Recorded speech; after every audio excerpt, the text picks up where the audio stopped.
رجب کا مہینہ شروع ہونے پر حضور اکرم صلی اللہ علیہ وسلم جو دعا مانگتے وہ یہ تھی، اللہم بارک لنا فی رجب و شعبان و بلغنا رمضان۔ اے اللہ رجب اور شعبان کے مہینے میں برکت دے اور رمضان تک اپنے کرم سے عافیت کے ساتھ مجھے پہنچا دے۔ ہمیں اتنا ہی دعا کا اہتمام کرنا چاہیے۔ باقی ہر ماہ کے چاند دیکھنے کی جو دعا ہے وہ دعا پڑھنی چاہیے، دعا مانگنی چاہیے، لیکن مبارکبادیں دینا، من گھڑت روایات پیش کرنا، اس سے بہت زیادہ احتیاط کی ضرورت ہے۔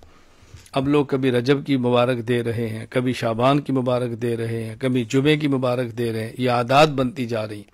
اس کا آپ لوگ بہت زیادہ خیال کریں۔ پھر ہمیں اس کا بہت زیادہ خیال کرنا ہے کہ مسنون اعمال پہ آنا ہے اور غیر مسنون اعمال سے ہم نے بچنے کی کوشش کرنی ہے۔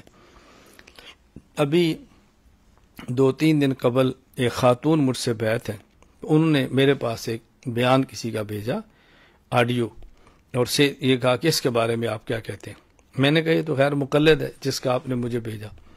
کہا جی کسی نے مجھے بھیجا ہے۔ تو میں نے کہا ان سے کو جن کو سنتے ہیں شبہ تو ان سے جواب بھی طلب کیا کرے، جب آپ کو ان سے رابطہ نہیں ہوتا تو آپ سنتی کیوں ہیں؟